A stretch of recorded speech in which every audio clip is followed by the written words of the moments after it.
caregivers, which is an important aspect of geriatric physical therapy or geriatric health, because basically the caregivers are going to be people who are going to help us out whenever we are treating these patients or whenever we are dealing with these with our elderly individuals. So let us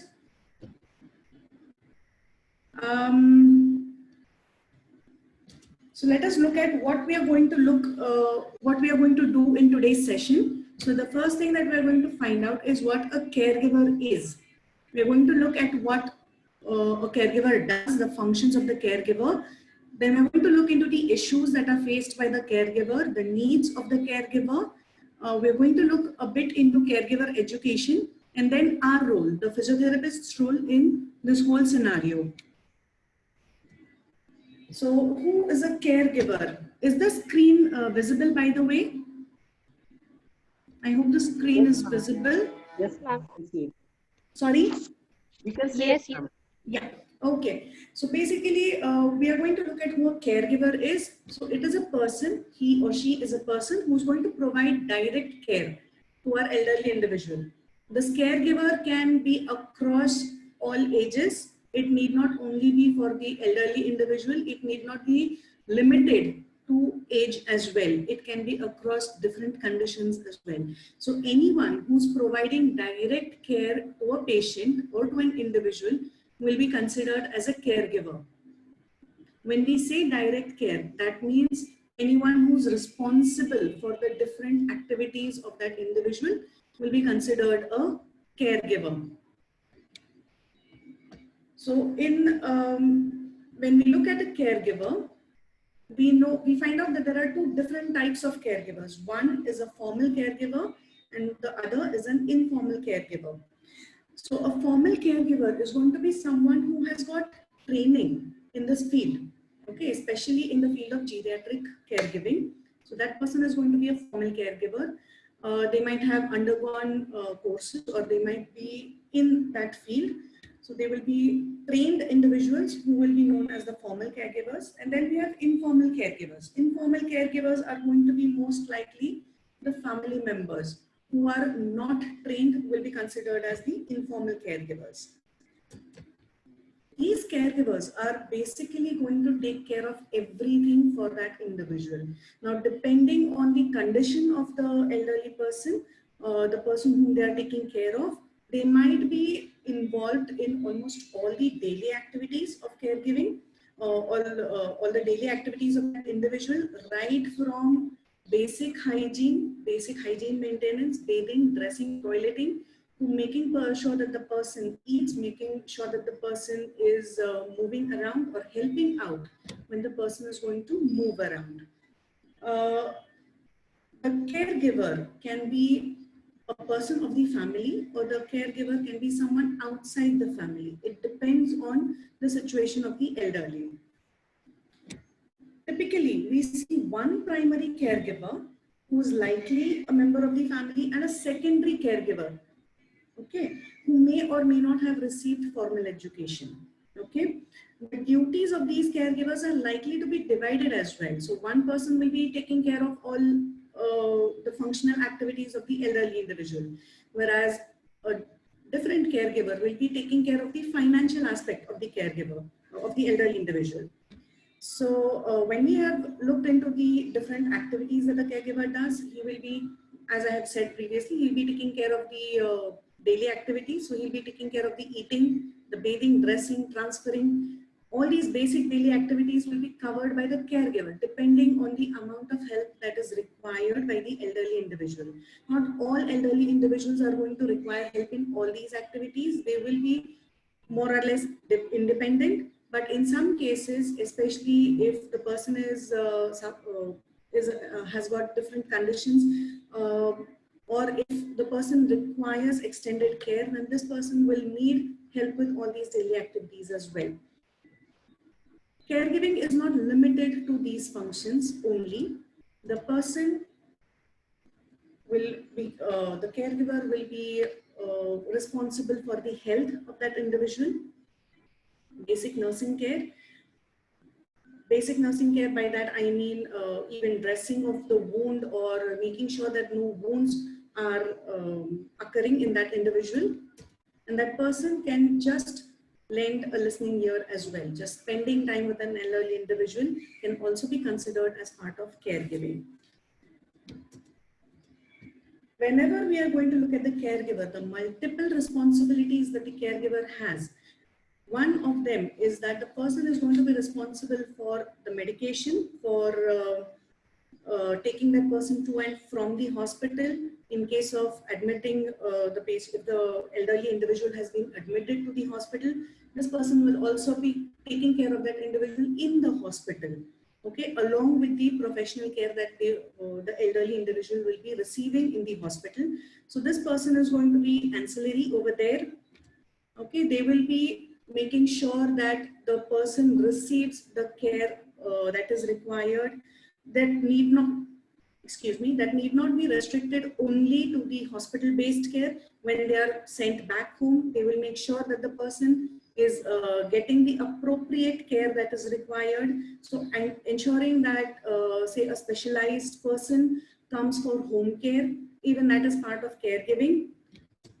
They are going to be liaisons between different benefits that the elderly individual can need, that the elderly individual can benefit from, or the different schemes that the elderly individual will require. Okay, so this person is going to be responsible for acting as a liaison between their charge, okay, the elderly individual who's considered as their charge, and other healthcare workers, social welfare workers, or even legal advisors as required. We are looking at an elderly individual over here. So when these people are nearing their end of life, they are going to be looking into legal matters as well. So your caregiver can also be part of the team which is providing legal care to these elderly individuals. Now, when we look at the typical Indian setup, the caregiver demographics that we see in India, it is likely that our caregiver is going to be an informal caregiver. Basically, our culture states, or our culture is such that we are brought up in a family where we see our parents being taken care of, our grandparents being taken care of. So we are more likely to be informal caregivers rather than formal caregivers. We are more likely to be females. Most of the time, the caregiver is going to be a spouse. Whether it is a male or a female elderly individual, the caregiver is most likely to be a spouse. Otherwise, it is going to be a daughter or a daughter-in-law. If we go according to statistics, I think the 2017 caregiver statistics stated that almost 51% of caregivers in India for the elderly were females, most likely daughters and daughters-in-laws. Okay. The age range is going to be between 20 to 40. So these are going to be most likely young people, approximately 20 to 40 of years of age. They are going to be a sandwich generation, which means that they are going to be taking care of an elderly charge as well as a young charge. Okay, they're likely to be having children, one or more young children. Okay, so they are going to be taking care of not only the elderly, which is one generation above them, but also a generation below them, which is the young children.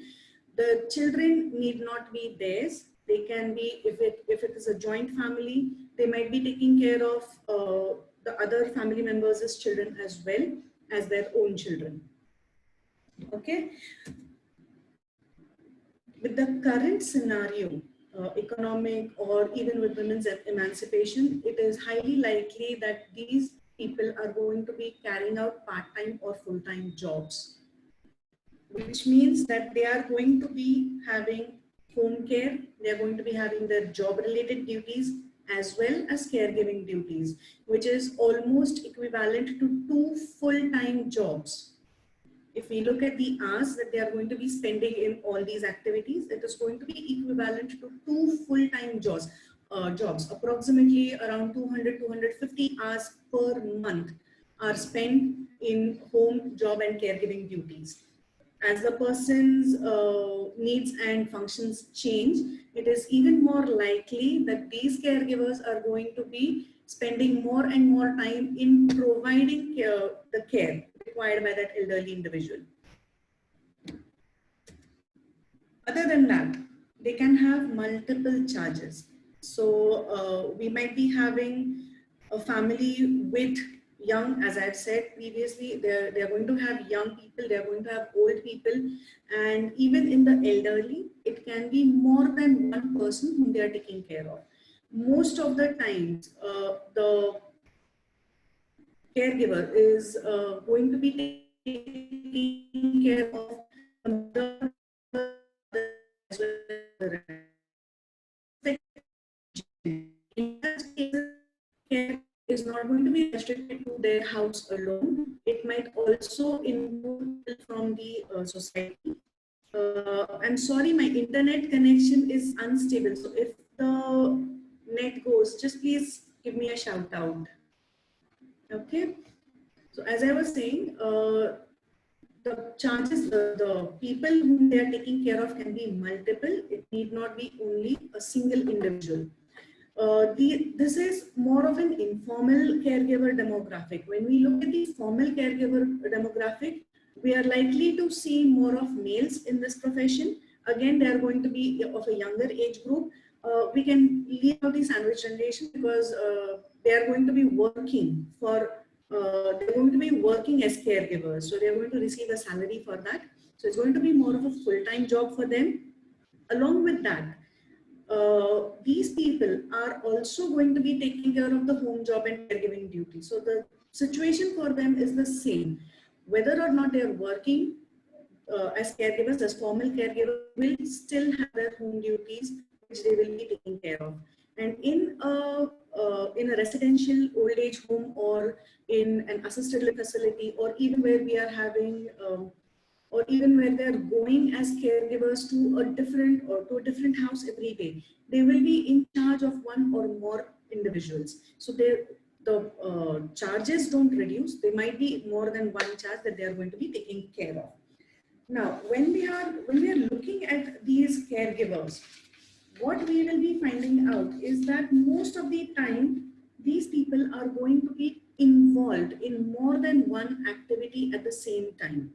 If you're looking at the typical informal caregiver that we see in India, the person is going to be looking at the household. They're going to be taking care of their own jobs, and also they're going to be taking care of the elderly individual, which means that they are going to be having a lot of issues. One thing is the different problems that these caregivers might face. The most commonly faced problem that we also can see is the physical demand that this task places on them, which means that when the elderly individual is being taken care of, the caregiver themselves are also going to be involved physically in that activity.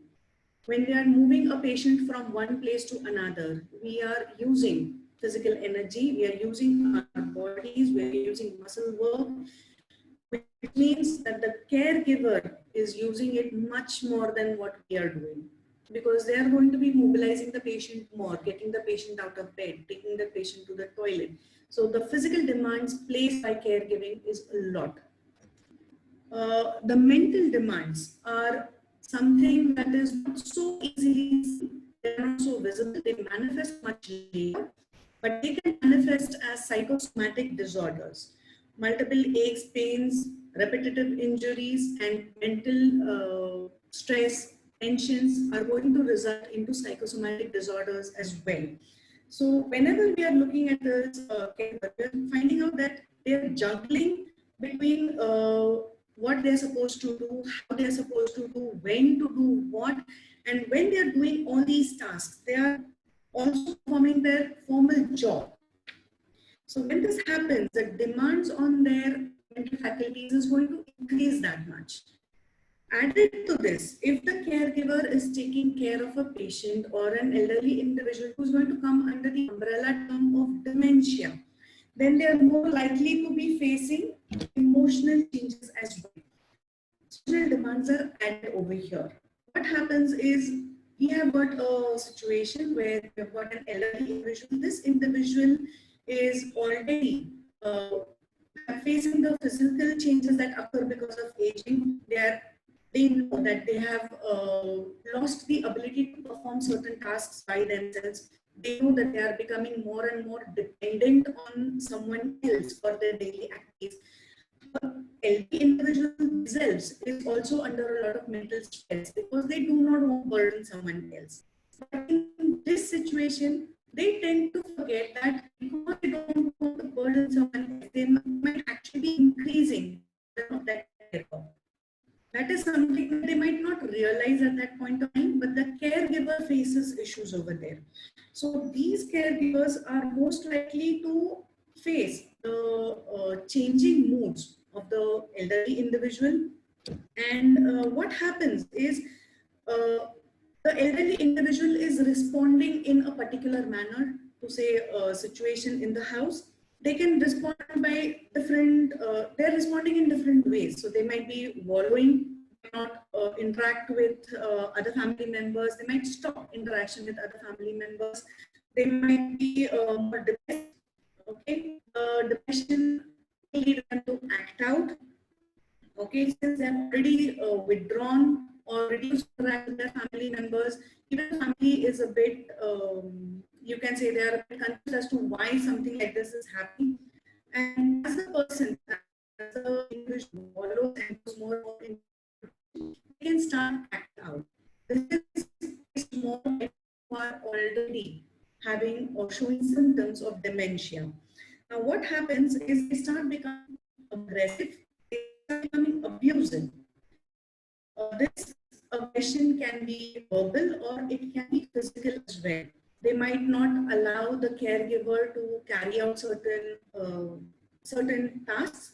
They might not allow the caregiver to feed them, give them medication, or they might not allow the caregiver to, take care of the daily activities that they generally perform. What happens is when they're acting out or when they're becoming aggressive or abusive, they are in turn adding to the mental or the emotional demands that are placed on the caregiver.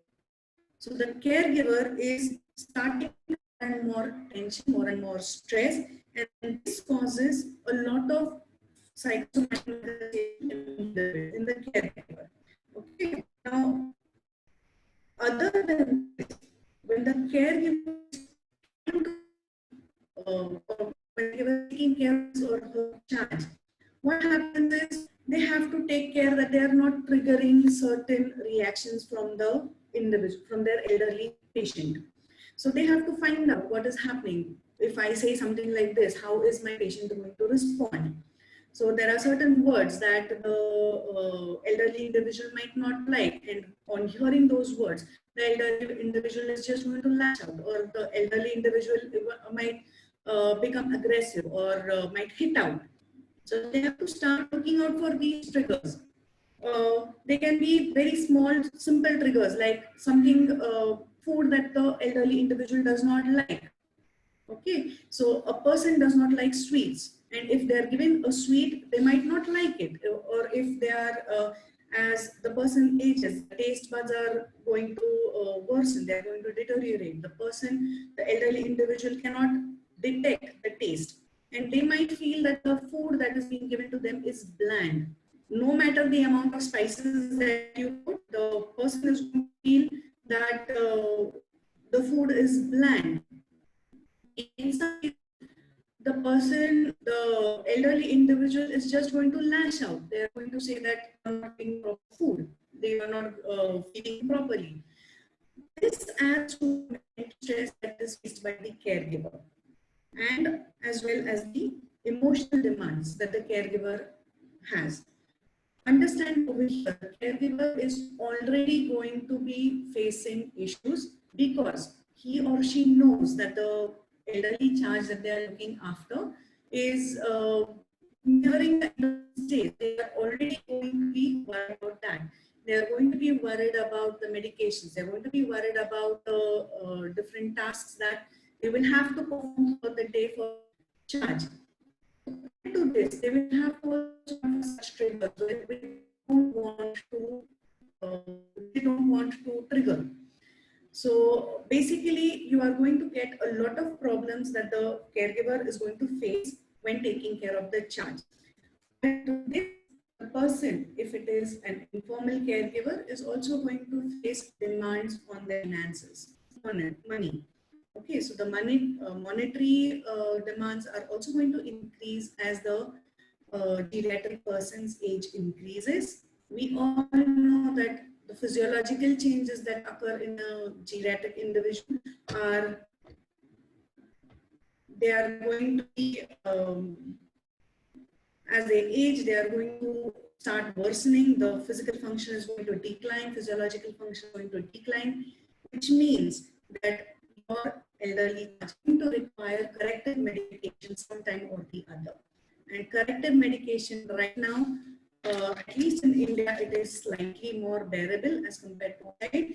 But still, despite the scenario, the financial demands are a lot when you are looking into corrective medication.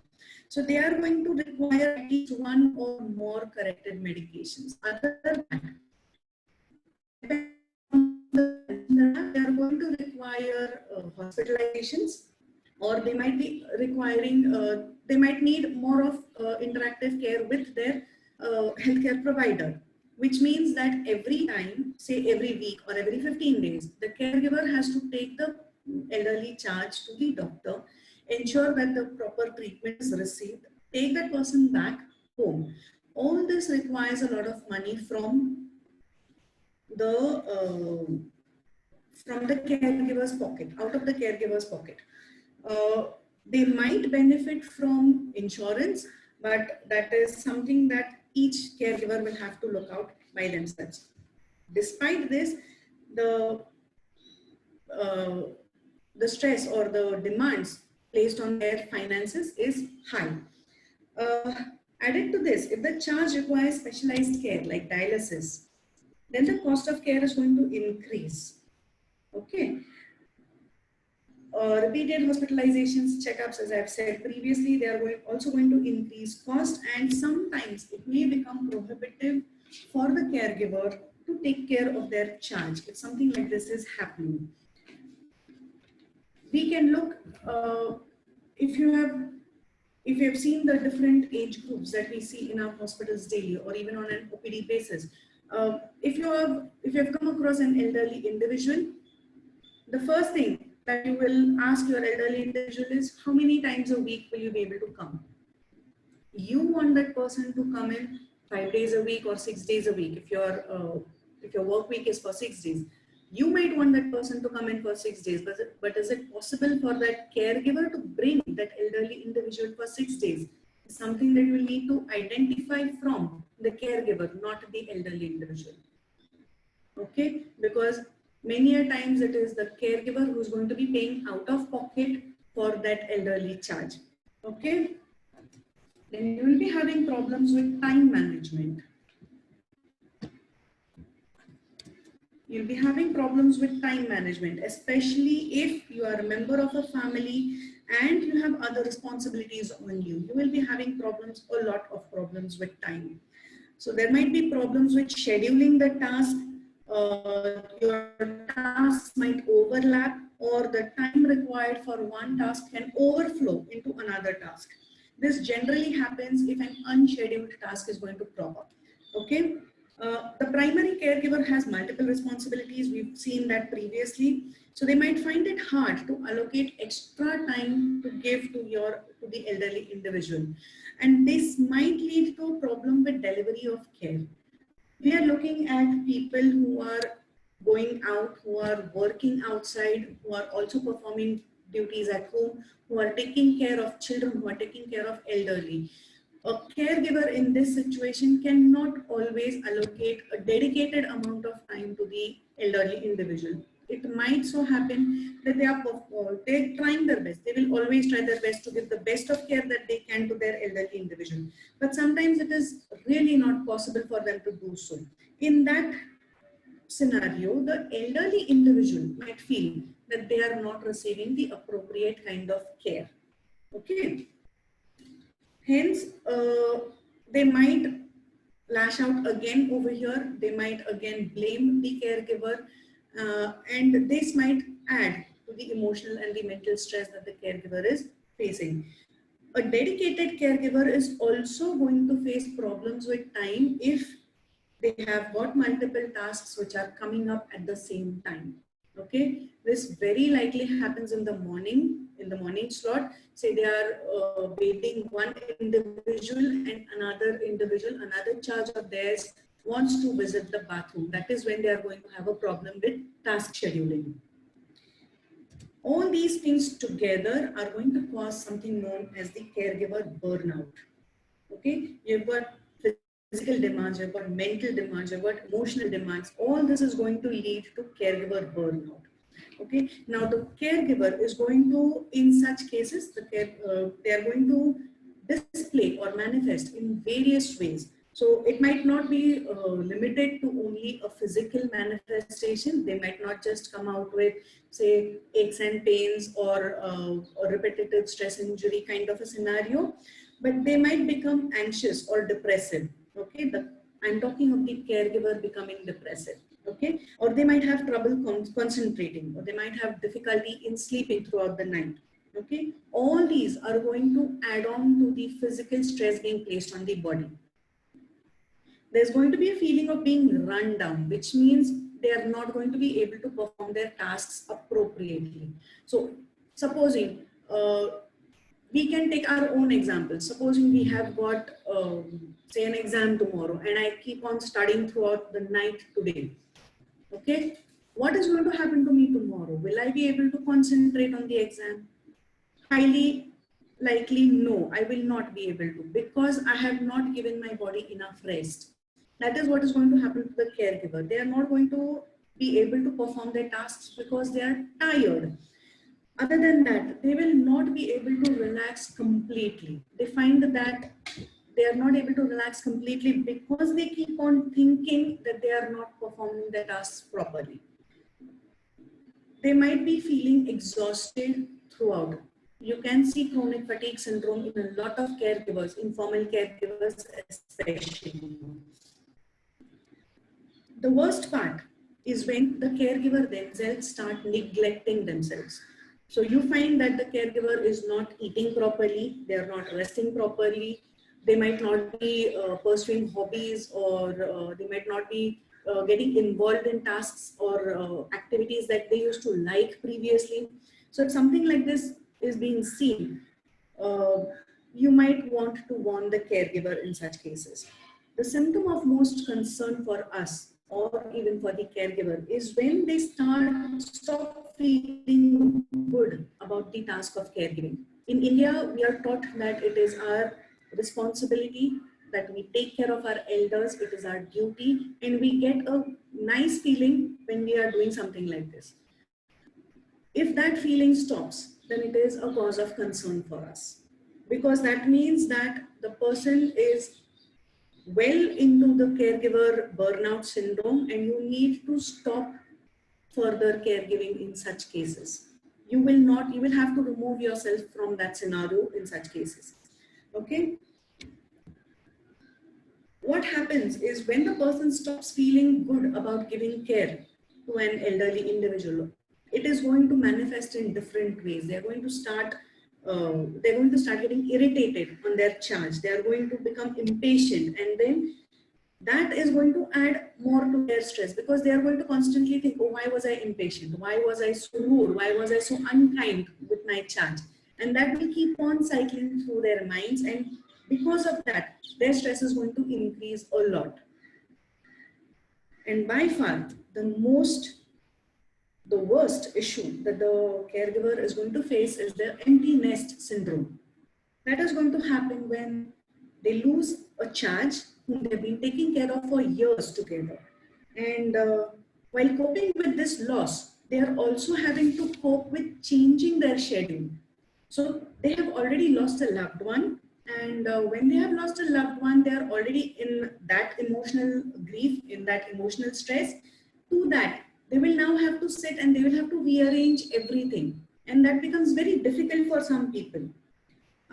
This is the time when they start constantly cycling through how and where they went wrong with their care. Okay, and this is only going to be intensified because of the loss of their routine and schedule, and it may take a long time for the caregiver to return to a schedule where they are not caring for a loved one.